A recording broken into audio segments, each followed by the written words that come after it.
ನಮಸ್ತೆ ಸ್ನೇಹಿತರೆ, ಇವತ್ತು ನಾವು ದ್ವಿತೀಯ BA ಇಂಗ್ಲೀಷ್ನ ಪರೀಕ್ಷೆ ತಯಾರಿಯನ್ನು ಮಾಡಿಕೊಳ್ಳುವ. ನಾನು ಈಗಾಗಲೇ ನಿಮಗೆ ತಿಳಿಸಿರುವಂತೆ ಇಂಗ್ಲೀಷ್ನಲ್ಲಿ ನಾವು ಪಾಸ್ ಅಂಕಗಳನ್ನು ಪಡೆಯಲು ಕೆಲವೊಂದು ಮುಖ್ಯವಾದ ಪ್ರಶ್ನೆಗಳನ್ನು ಸರಿಯಾಗಿ ಅಭ್ಯಾಸ ಮಾಡಿದರೆ ಪ್ರತಿಯೊಬ್ಬರೂ ಕೂಡ ಇಂಗ್ಲೀಷ್ನಲ್ಲಿ ಪಾಸ್ ಆಗ್ತೀರ. ಇದರಲ್ಲಿ ಮೊದಲನೆಯದಾಗಿ ಪೋಯಿಟ್ರಿ ಭಾಗ, ಬ್ಲಾಕ್ 1. ಈ ಪದ್ಯದ ಭಾಗದಲ್ಲಿ ನಾನು ಹೇಳುವಂತೆ ಎಲ್ಲ ಪದ್ಯದ ಸಾರಾಂಶವನ್ನು, ಸಮ್ಮರಿಯನ್ನು ಸರಿಯಾಗಿ ಕಲಿಬೇಕು. ಇದರಲ್ಲಿ ಬರುವಂತಹ ಪ್ರಶ್ನೆಗಳು ಪದ್ಯದಿಂದ ಹೆಚ್ಚಿನ ಪ್ರಶ್ನೆಗಳು ಬರ್ತದೆ.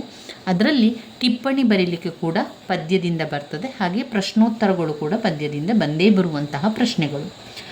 ಈ ಒಂದು ಯೂನಿಟ್ 1ರಲ್ಲಿ 2 ಪದ್ಯ ಇದೆ, ಯೂನಿಟ್ 2ರಲ್ಲಿ ಮತ್ತೆರಡು ಪದ್ಯ ಇದೆ, ಯೂನಿಟ್ 3ರಲ್ಲಿ 1 ಹಾಗೆ ಯೂನಿಟ್ 4ರಲ್ಲಿ 2 ಪದ್ಯಗಳನ್ನು ಕಾಣ್ಬೋದು.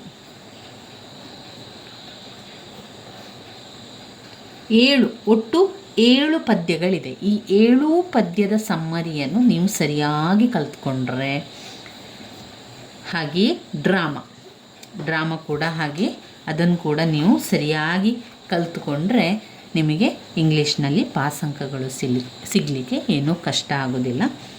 ಈ ಪದ್ಯದ ಸಮ್ಮರಿಯನ್ನು ಈಗಾಗಲೇ ನಾನು ತಿಳಿಸ್ಕೊಟ್ಟಿದ್ದೆ, ತುಂಬ ಹಳೆಯ ವಿಡಿಯೋದಲ್ಲಿದೆ ಅದೆಲ್ಲ ಕೂಡ ಪ್ಲೇಲಿಸ್ಟಲ್ಲಿದೆ. Polonius advice to his son, to Celia, Belinda's dressing table, London, ode on a Grecian urn, Ozymandias, Dover beach. ಈ 7 ಪದ್ಯದ ಸಾರಾಂಶವನ್ನು ಮೊದಲಿಗೆ ನೀವು ಕನ್ನಡದಲ್ಲಿ ಆ ಸಾರಾಂಶವನ್ನು ತಿಳ್ಕೊಂಡು ನಂತರ ಇಂಗ್ಲೀಷ್ನ ಸಮ್ಮರಿಯನ್ನು ಓದ್ಕೊಂಡ್ರೆ ತುಂಬಾ ಸುಲಭ ಆಗ್ತದೆ. ಯಾರಿಗೆಲ್ಲ ಇಂಗ್ಲೀಷ್ ತುಂಬಾ ಕಷ್ಟ ಆಗ್ತದೆ ಅವರೇನು ಮಾಡಬೇಕು, ನೀವು ಮೊದಲಿಗೆ ಕನ್ನಡದಲ್ಲಿರುವಂತಹ ಸಾರಾಂಶ, ನಾನು ಪ್ರತಿಯೊಂದು ಪದ್ಯದ ಸಾರಾಂಶವನ್ನು ಈಗಾಗಲೇ ತಿಳಿಸ್ಕೊಟ್ಟಿದ್ದೇನೆ, ಅದನ್ನೆಲ್ಲವನ್ನು ಕೂಡ ನೋಡ್ಕೊಳ್ಳಿ. ಕನ್ನಡದಲ್ಲಿ ನೀವು ಸಾರಾಂಶವನ್ನು ತಿಳ್ಕೊಂಡ ನಂತರ ಇಂಗ್ಲೀಷ್ನಲ್ಲಿರುವಂತಹ ಸಾರಾಂಶವನ್ನು ಕಲಿತಾಗ ನಮಗೆ ಬೇಗ ನೆನಪಲ್ಲಿ ಉಳಿಲಿಕ್ಕೂ ಕೂಡ ಸಾಧ್ಯ ಆಗ್ತದೆ, ಕಲೀಲಿಕ್ಕೂ ಕೂಡ ತುಂಬಾ ಸುಲಭ ಅಂತ ಅನ್ನಿಸ್ತದೆ. ಹಾಗೆ ಉತ್ತರವನ್ನು ಬರೀಲಿಕ್ಕೂ ಕೂಡ ನಮಗೆ ಸಹಾಯ ಆಗ್ತದೆ. ಆ ಕಾರಣದಿಂದ ಹೇಳ್ತಾ ಇರುವಂಥದ್ದು ಎಲ್ಲರಿಗೆಲ್ಲ. ಈಗ ಇಂಗ್ಲೀಷ್ ತುಂಬ ಸುಲಭ ಆಗುವವರು ಇಂಗ್ಲೀಷ್ ಮಾತ್ರ ಸಾರಾಂಶವನ್ನು ಓದ್ಕೊಂಡ್ರೆ ಸಾಕು. ಒಂದು ವೇಳೆ ನಿಮಗೆ ಇಂಗ್ಲೀಷ್ ವಿಷಯ ಕಷ್ಟ ಆಗ್ತಾ ಇದೆ, ಇಂಗ್ಲೀಷ್ ವಿಷಯದಲ್ಲಿ ಪಾಸ್ ಆಗಲಿಕ್ಕೆ ನಾನು ಕಷ್ಟಪಡ್ತಾ ಇದ್ದೇನೆ ಅಂತ ಅಂದವರು ನೀವೇನು ಮಾಡಬೇಕು, ಮೊದಲಿಗೆ ಕನ್ನಡ ಸಾರಾಂಶವನ್ನು ತಿಳ್ಕೊಂಡು ನಂತರ ಇಂಗ್ಲೀಷ್ನಲ್ಲಿರುವಂಥ ಸಾರಾಂಶವನ್ನು ಓದ್ಕೊಳ್ಬೇಕು. ಈ ರೀತಿಯಾಗಿ ಮಾಡಿಕೊಂಡು ಇಂಗ್ಲೀಷನ್ನು ಪಾಸ್ ಮಾಡ್ಕೊಳ್ಳಿ ಸ್ನೇಹಿತರೆ. ಪ್ರಥಮ ವರ್ಷ ಹಾಗೆ ದ್ವಿತೀಯ ವರ್ಷ 2 ವರ್ಷಗಳು ನಮಗೆ ಇಂಗ್ಲೀಷ್ ಇರುವಂಥದ್ದು. ನಂತರ 3ನೇ ವರ್ಷಕ್ಕಾಗುವ ನಾವು ಆಯ್ಕೆ ಮಾಡಿಕೊಂಡಿರುವಂಥ ವಿಷಯಗಳು ಇರುವಂಥದ್ದು. ಅದರಿಂದ ಇಂಗ್ಲೀಷ್ ಇಲ್ಲ. ಇಂಗ್ಲೀಷನ್ನು ಆಯ್ಕೆ ಮಾಡಿಕೊಂಡಿದ್ರೆ ನೀವು ಪ್ರಮುಖವಾದ ಸಬ್ಜೆಕ್ಟ್ ಅಂತ ಹೇಳಿ ನಿಮ್ಮ ಒಂದು ಸಬ್ಜೆಕ್ಟ್ ಇಂಗ್ಲೀಷ್ ಆಗಿದ್ದರೆ ತೃತೀಯ BAಗೆ ಬಂದಾಗ ಇಂಗ್ಲೀಷ್ ವಿಷಯವನ್ನೇ ಇರುವಂಥದ್ದು. ಒಟ್ಟು ಅಲ್ಲಿ 9 ಪರೀಕ್ಷೆಗಳಿರ್ತದೆ, 9 ಪರೀಕ್ಷೆ ಕೂಡ ಇಂಗ್ಲೀಷ್ನಲ್ಲಿರ್ತದೆ. ಯಾವ ವಿಷಯವನ್ನು ನಾವು ಆಯ್ಕೆ ಮಾಡಿಕೊಂಡಿದ್ದೇವೆ ಅದರಲ್ಲೇ ಪರೀಕ್ಷೆಗಳಿರುವಂಥದ್ದು. ನಾನು ಸಮಾಜಶಾಸ್ತ್ರವನ್ನು ಆಯ್ಕೆ ಮಾಡಿಕೊಂಡಿದ್ದರಿಂದ ಸಮಾಜಶಾಸ್ತ್ರ, ರಾಜ್ಯಶಾಸ್ತ್ರ, ಇತಿಹಾಸವನ್ನು ಆಯ್ಕೆ ಮಾಡಿಕೊಂಡಿದ್ದೆ. ಅದರಿಂದ ಸಮಾಜಶಾಸ್ತ್ರದ 3 ಪುಸ್ತಕಗಳು, ಇತಿಹಾಸದ 3 ಪುಸ್ತಕಗಳು ಹಾಗೆ ರಾಜ್ಯಶಾಸ್ತ್ರದ 3 ಪುಸ್ತಕಗಳಿತ್ತು. ಇನ್ನು ಇಂಗ್ಲೀಷ್ ಸಬ್ಜೆಕ್ಟನ್ನು ಆಯ್ಕೆ ಮಾಡಿಕೊಂಡ್ರೆ ಮುಖ್ಯವಾಗಿ ಇಂಗ್ಲೀಷ್ ವಿಷಯಗಳಿರ್ತದೆ, ಮತ್ತು ಉಳಿದಿರುವಂತಹ ಸಬ್ಜೆಕ್ಟ್ ಕೂಡ ನೀವು ಆಯ್ಕೆ ಮಾಡಿಕೊಂಡ ರೀತಿಯಲ್ಲಿ ಪುಸ್ತಕಗಳು ಇರುವಂಥದ್ದು, ಪರೀಕ್ಷೆಗಳು ಇರುವಂಥದ್ದು. ಇಲ್ಲಿ ಇದೊಂದು ಪೋಯಿಟ್ರಿ ವಿಷಯ ನಿಮಗೆ ಗೊತ್ತಾಯಿತು. ನಿಮಗೆ ಇಂಗ್ಲೀಷ್ ವಿಷಯದಲ್ಲಿ ದ್ವಿತೀಯ BA ಇಂಗ್ಲೀಷ್ ಪರೀಕ್ಷೆಯಲ್ಲಿ ಪಾಸ್ ಅಂಕಗಳನ್ನು ಪಡೆಯಲು ಯಾವುದನ್ನೆಲ್ಲ ಓದಿದರೆ ಸಾಕು ಎನ್ನುವಂತಹ ಪ್ರಶ್ನೆಗೆ ಇಲ್ಲಿ ಉತ್ತರ ಇರುವಂಥದ್ದು. ಮೊದಲಿಗೆ ಪದ್ಯ ಭಾಗವನ್ನು ನೋಡಿಕೊಂಡ್ರೆ ಪದ್ಯ ಭಾಗವನ್ನು ಸಂಪೂರ್ಣವಾಗಿ ನೀವು ಎಲ್ಲ ಪದ್ಯದ ಸಮ್ಮರಿಯನ್ನು ಸರಿಯಾಗಿ ಕಲ್ತ್ಕೊಳ್ಬೇಕು. ಯಾಕಂದರೆ ಅದರಲ್ಲಿ 7 ಸಮ್ಮರಿ ಇರುವಂಥದ್ದು, ನಾವು ಎಲ್ಲ ಸಮ್ಮರಿಯನ್ನು ಕಲ್ತ್ಕೊಳ್ಬೇಕು. ಇನ್ನು ಬ್ಲಾಕ್ 2ರಲ್ಲಿ ಬನ್ನಿ. ಬ್ಲಾಕ್ 2ರಲ್ಲಿ ಬಂದಾಗ ಬರುವಂಥದ್ದು ಪ್ರೋಸ್. ಇದು ನಮಗಿರುವಂಥದ್ದು ಪಾಠದ ಭಾಗ. ಪಾಠದಿಂದ ಕೂಡ ಪ್ರಶ್ನೆಗಳು ಬರ್ತದೆ, ಆದರೆ ಅದರಲ್ಲಿ ಕೆಲವೊಂದಿಷ್ಟು ಪ್ರಶ್ನೆಗಳು ಮುಖ್ಯವಾದಂತಹ ಪ್ರಶ್ನೆಗಳಾದ್ರಿಂದ ಅವುಗಳನ್ನು ನೀವು ಓದ್ಕೊಳ್ಬೇಕು. ಆನ್ ಗೋಯಿಂಗ್ ಎ ಜರ್ನಿ 10 ಅಂಕದ ಪ್ರಶ್ನೆ. ಆಮೇಲೆ on the ignorance of learn ಕಲಿವಿಕೆಯಲ್ಲಿ ಅದನ್ನು ಇಗ್ನೋರ್ ಮಾಡುವಂಥದ್ದು.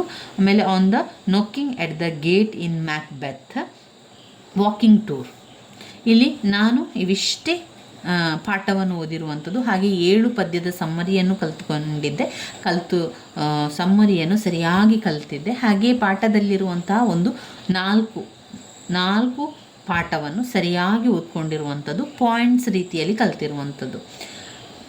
ಇಲ್ಲಿ 4 ಪಾಠದ ಸಮ್ಮರಿಯನ್ನು ಕಲ್ತ್ಕೊಳ್ಳುವಂಥದ್ದು. 4 ಪಾಠದ ಸಮ್ಮರಿಯನ್ನು ಕಲ್ತುಕೊಳ್ಳುವಾಗ ಪಾಠದ ಭಾಗದಿಂದ ಆದರೆ ನಾವು ಪಾಯಿಂಟ್ಸ್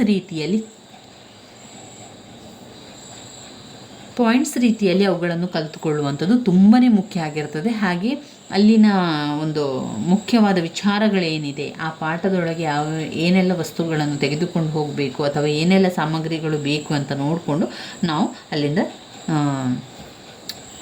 ಯಾವುದೆಲ್ಲ ನೋಡಿಕೊಂಡು ಓದ್ಕೊಳ್ತಾ ಹೋದರೆ ಆಯಿತು. ಇನ್ನು ಇದರಲ್ಲಿ ಬ್ಲಾಕ್ 2ರಲ್ಲಿ ಇವಿಷ್ಟನ್ನು ಓದ್ಕೊಂಡ್ರೆ ಸಾಕು. ಎಲ್ಲ ಪಾಠವನ್ನು ಓದಬೇಕು ಅಂತ ಇಲ್ಲ, ಅದರಲ್ಲಿ ಅಷ್ಟನ್ನು ಓದ್ಕೊಂಡ್ರೆ ಸಾಕು. ಇನ್ನು ನಾವು ವೇರೆ ಇಂಪಾರ್ಟೆಂಟ್ ಆಗಿರುವಂಥದ್ದು ಡ್ರಾಮದ ಭಾಗ. ಈ ಡ್ರಾಮದ ಭಾಗವನ್ನು ಸ್ಕಿಪ್ ಮಾಡ್ತೇನೆ ಅಂತ ಹೇಳುವಂತಿಲ್ಲ, ಸ್ಕಿಪ್ ಮಾಡಲೇಬಾರ್ದು.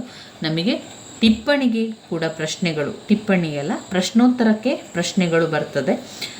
ಇದರಿಂದ 3 ಪ್ರಶ್ನೆಗಳು ಕಡ್ಡಾಯವಾಗಿ ಕೇಳುವಂತಹ ಪ್ರಶ್ನೆಗಳು ಅಂತ ಹೇಳಿದರೆ ಡ್ರಾಮದಿಂದ 3 ಪ್ರಶ್ನೆಗಳು ಕಡ್ಡಾಯವಾಗಿ ಬರುವಂತಹ ಪ್ರಶ್ನೆ.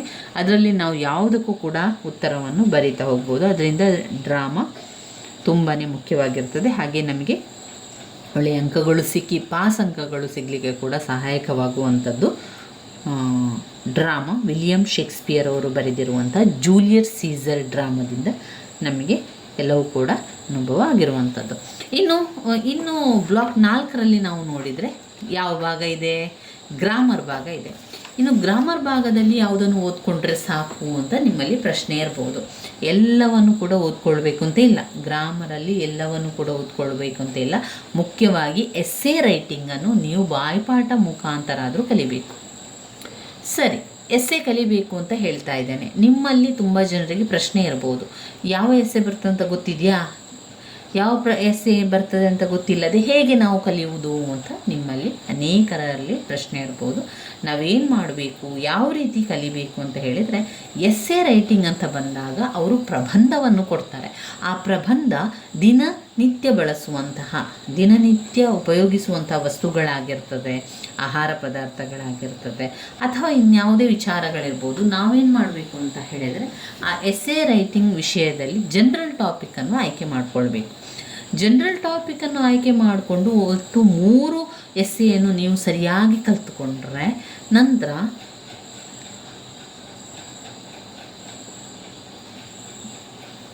ಎಸ್ಸೆಯನ್ನು ಸರಿಯಾಗಿ ಕಲ್ತ್ಕೊಂಡ್ರೆ ನೀವು ಎಲ್ಲ ಎಸ್ಸೆ ಕೂಡ ಉತ್ತರವನ್ನು ಬರೀಲಿಕ್ಕೆ ಸಾಧ್ಯ ಆಗ್ತದೆ. ಹಾಗೆ ಒಳ್ಳೆಯ ಅಂಕಗಳನ್ನು ಪಡ್ಕೊಳ್ಳಿಕ್ಕೂ ಕೂಡ ತುಂಬಾ ಸಹಾಯಕವಾಗುವಂಥದ್ದು ಎಸ್ಸೆ ರೈಟಿಂಗ್. ಇನ್ನಿರಲ್ಲಿ ಸಣ್ಣ ಪುಟ್ಟದಿರುವಂಥದ್ದು ಗ್ರಾಮರ್, ಅದು ಎಲ್ಲವೂ ಕೂಡ ನಾವು ಓದ್ಕೊಳ್ಳುವಂಥದ್ದು ಬೇಡ.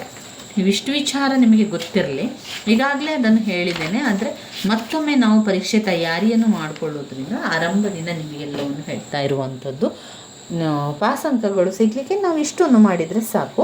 ನಾವು ಸಮ್ಮರಿಯನ್ನು ಕಲ್ತ್ಕೊಳ್ಳುವ. ನಿಮಗೆ ನಾನು ಒಂದರ ನಂತರ ಒಂದು ಸಮ್ಮರಿಯನ್ನು ಸರಿಯಾಗಿ ತಿಳಿಸ್ಕೊಡ್ತೇನೆ.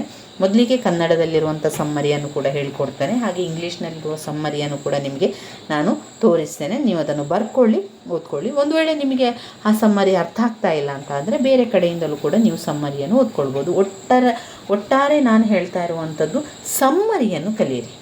ಈಗ ಇಂಗ್ಲೀಷ್ ಕಷ್ಟ ಆಗ್ತಾ ಇದೆ, ಇಂಗ್ಲೀಷ್ ಏನೂ ಅರ್ಥ ಆಗ್ತಾ ಇಲ್ಲ ಅಂತ ಇದ್ದವರೇ ನೀವು ಏನು ಮಾಡಿ, ಸಮ್ಮರಿಯನ್ನು ಬಾಯ್ಪಾಠ ಮಾಡುವುದರ ಮೂಲಕ ಆದರೂ ನಾವು ಕಲಿತುಕೊಳ್ಬೇಕು. ಆ ರೀತಿಯಾಗಿ ಕಲಿಯುವುದರಿಂದ ನಾವು ದ್ವಿತೀಯ BA ಇಂಗ್ಲೀಷ್ನಲ್ಲಿ 100ಕ್ಕೆ 100% ಪಾಸ್ ಅಂಕಗಳನ್ನು ಪಡಿತೀರ. ನನ್ನ ವೀಡಿಯೋಸ್ ಎಲ್ಲ ನಿಮಗೆ ಇಷ್ಟ ಆಗಿದ್ದರೆ ಲೈಕ್ ಕೊಡಿ, ಶೇರ್ ಮಾಡಿ, ಸಬ್ಸ್ಕ್ರೈಬ್ ಮಾಡಲಿಕ್ಕೆ ಮರಿಬೇಡಿ ಸ್ನೇಹಿತರೆ. ಧನ್ಯವಾದಗಳು.